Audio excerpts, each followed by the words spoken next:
week means new events. On the top Monday news, it's next, we speak on freedom. This is our time. In the studio, Mikhail Baranov. Hello. Already this week, the European Union may approve the 19th package of sanctions against the Russian Federation. This was reported by the EU High Representative for Foreign Affairs and Security Policy, Kaja Kallas.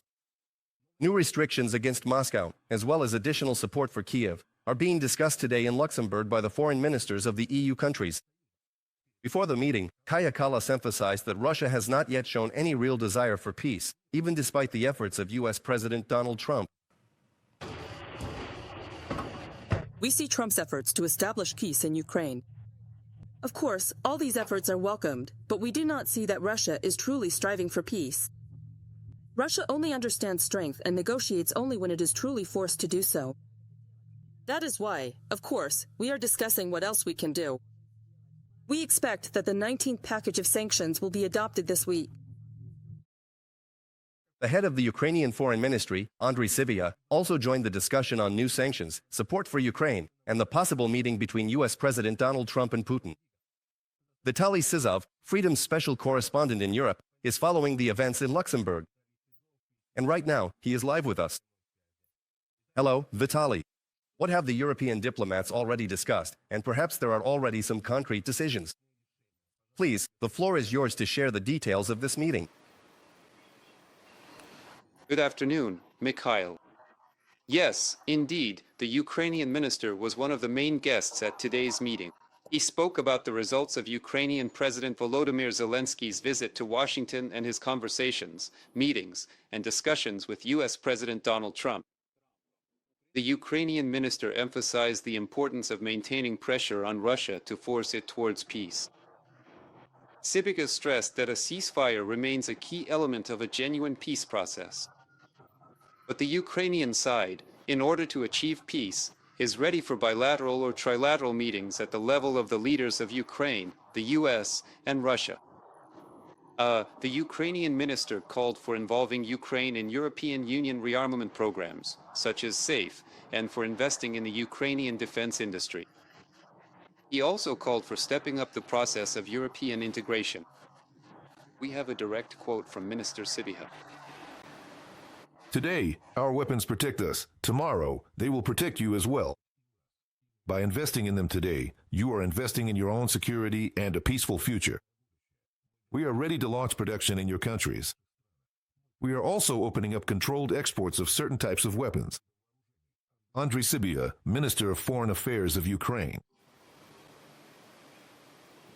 The Ukrainian minister noted that Russia failed to achieve results during its so-called summer offensive. That is why it is now targeting the energy sector and trying to use the cold as a weapon against Ukraine. The minister stated that Ukraine needs additional volumes of energy resources and equipment, as well as strengthened air defense capabilities. He confirmed Ukraine's readiness to develop alternative routes for energy supplies from the north, as well as from the north and south of Europe, taking into account the capabilities of Ukrainian gas storage facilities. Kaja Kallas, head of European diplomacy, she commented on the possible negotiations in Budapest. According to her, the European Union is not happy that Putin might visit its territory, but she hopes that this could lead to a result. However, she said that the main prerequisite for achieving results is maintaining pressure on Moscow. Regarding Budapest, it is unpleasant to see that a person for whom the International Criminal Court has issued an arrest warrant is coming to a European country.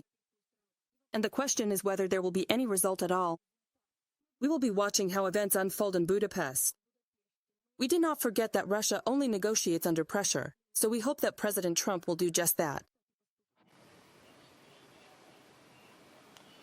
And the Council of the European Union, but this time on energy, not at the level of foreign ministers, but at the level of energy ministers, today agreed on its position for negotiations on the draft regulation for the gradual phase-out of imports of Russian natural gas. I want to emphasize that this is not a final decision yet, but it is significant progress. The proposed regulation introduces a mandatory ban on the import of pipeline gas and liquefied natural gas from Russia. And this complete ban will take effect starting January 1, 2028. However, some decisions may be made earlier, because it is expected that the import of Russian gas will be banned starting January 1st of next year, with a transitional period maintained for existing contracts. Short-term contracts signed before June 17, 2025, will be allowed to remain in effect until June 17th of the following year, while long-term contracts can last until the date I mentioned, January 1st, 2028, the date when the European Union plans to completely stop purchasing Russian gas. This also applies, by the way, to Russian oil. The European Commissioner for Energy, Dan Jorgensen, welcomed this decision by the European Council, which was adopted almost unanimously, with the exception of a few countries. There were 2 countries that did not support this decision. But unanimity is not required for its adoption. Therefore, the regulation has been voted in. There is a quote from the European Commissioner. Today we are sending a clear signal that we will no longer allow Russia to use energy as a weapon against us. We will no longer tolerate energy dependence on the aggressor, and we will no longer indirectly help finance Putin's war against Ukraine. Of course, for me and the European Commission, it was important to provide maximum assistance to the countries of our union that are clearly facing problems with supply security and prices. And I am absolutely confident that the work we have done is effective. Commissioner Jorgensen, he worked for a long time to achieve this decision and, naturally, sees it as his own success as well. Let me remind you that we also discussed the 19th package of sanctions, which includes a ban on the purchase of Russian liquefied natural gas, as well as sanctions against oil refineries that use Russian oil but are not located on Russian territory. Also, under the 19th package, the list of shadow fleet vessels is being expanded, and sanctions are being imposed against alternative payment systems used by Russia, including cryptocurrency systems. The final press conference following the meeting of foreign ministers is expected any minute now, and most likely the High Representative for Foreign Affairs and Security Policy, Kaja Kallas, will explain how much progress has been made in adopting this package, since she predicted that it could already be approved and would come into force after the meeting of European Union leaders this Thursday, October 23rd, in Brussels. Mikhail. Vitaly, thank you for your detailed and thorough information. We were joined live by Vitaly Sizov, special correspondent for Freedom TV channel in Europe. And he told us about the meeting of the European Union foreign ministers in Luxembourg. We will return to this topic and discuss it a bit later with a guest of our program. But for now, let's move on to other important news of the day.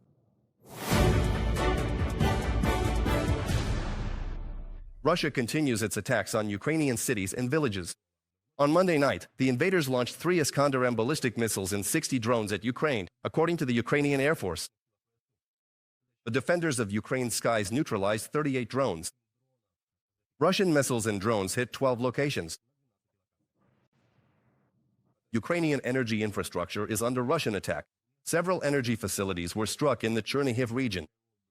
Fires broke out at the impact sites, and tens of thousands of homes were left without power. Energy workers are continuing their efforts to restore electricity to people, according to the Chernihiv Regional Military Administration. In the Nizhyn district, the Russians struck the railway again, and in the Pryluty district, they hit an agricultural enterprise. In total, 9 settlements in the region came under Russian shelling. In the morning, Russian forces used a drone to strike a private house in the village of Orelka, Kharkiv region. An entire family was injured, a woman, her husband, and their 2 children. A fire broke out at the site of the shelling, and neighboring residential houses and outbuildings were damaged. And in the Dnipropetrovsk region, 2 communities in the Sinelnikov district were affected by Russian drone attacks.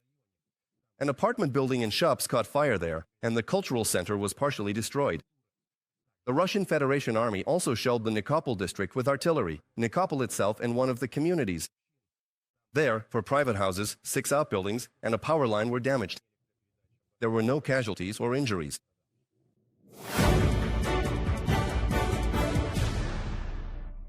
The armed forces of Ukraine reported the elimination of Russian occupiers who recently broke into Pokrovsk in the Donetsk region and killed several civilians. Ukrainian soldiers discovered the enemy's sabotage and reconnaissance group in one of the rooms at the railway station and successfully neutralized them. The fighters noted that in just the past 2 days, Ukrainian soldiers have neutralized 14 Russians who still managed to get into Pokrovsk. According to Ukrainian defenders, the city's defense has been reinforced with additional forces and resources. Constant monitoring of likely entry points for sabotage groups is being carried out. Since the start of the full-scale invasion, Russian army losses at the front have exceeded 1,131,000 people. Of these, according to the General Staff of the Armed Forces of Ukraine, 890 occupiers were eliminated in the past day alone. The defense forces also destroyed 2 tanks, 45 artillery systems, 1 air defense system, and nearly 400 operational tactical level drones, as well as 100 units of enemy motor vehicles. The General Staff of the Armed Forces of Ukraine recorded 168 battles along the entire front line in the past day. The heaviest of these took place in the Pokrovsk, Alexandrovsk, and Konstantinos directions. In total, in these sectors of the front, the Ukrainian army repelled 106 Russian assaults. Another 10 times, the Russians tried to break through Ukrainian defenses in the southern Slobozansky direction. The enemy did not launch any offensives, only at the Kramatorsk bridgehead. For the Russians today, the Dobropolsky flank is, kind of biting from the side of Ukraine's defense forces. Accordingly, a lot of forces have been and are still being sent there, despite the reinforcements that the Russian command is providing. We're talking primarily about the naval infantry, which, as they say, even the Russian paratroopers feel sorry for, because it seems like the Russian Federation has decided to completely wipe out its naval infantry and leave them all there in the Dobropolsky direction. Accordingly, naval infantry have also appeared in the Pokrovsk direction. Today, it's also possible that mechanized assaults will be used. Putin does not want peace, which is why the European Union must continue to support Ukraine. This was stated by Finland's Foreign Minister, Alina Valtonen. According to her, as winter approaches, Russia has once again targeted Ukraine's energy sector, so Kiev urgently needs to strengthen its air defenses. It's absolutely clear that Putin does not want peace. He wants power. And of course, Zelenskyy doesn't need help from the West to surrender. On the contrary, Zelenskyy needs help from all of us to protect what we hold dear, freedom and people's right to choose freely. That is why, clearly, we as Europe will continue our unwavering support for Ukraine, both militarily and in humanitarian terms. Unfortunately, Russia is bombing civilian infrastructure. And now, as winter approaches, it is once again targeting the energy networks. That's why we need to do more in this area. We need to help Ukraine with air defense, as well as with long-range systems.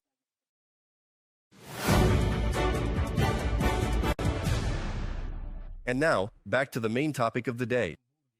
In Luxembourg, the foreign ministers of EU countries are discussing new sanctions against Russia. The day before, the head of the Ukrainian state stated that Kiev and world leaders have already come closer to a possible end to the war. However, it will not be possible to stop it quickly, since the situation in Ukraine is unique and has no parallels, and the scale of this war far exceeds other armed conflicts. Volodymyr Zelenskyy also emphasized that thanks to the efforts of US President Donald Trump, there have recently been prerequisites for real progress toward peace. We have come closer to a possible end to the war. I'm telling you for sure, that doesn't mean it will definitely end. But President Trump has achieved a lot in the Middle East, and riding that wave, he wants to end Russia's war against Ukraine. That's precisely the prevailing mood he has in the world right now. Let's collectively throw all our concerted efforts into definitively ending Russia's unprovoked and brutal war against Ukraine immediately. We are actively taking significant and decisive steps in that very spirit, deploying advanced tomahawks and other crucial support. And these are indeed new, impactful steps, and they are genuinely putting substantial and effective pressure on Russia. Volodymyr Zelenskyy, President of Ukraine, in a statement to Ukrainian media. In addition, President Zelenskyy emphasized that now is the right moment to bring the end of the war closer and to make the most of every available opportunity to increase pressure on Russia. He made this statement after a phone conversation with French President Emmanuel Macron.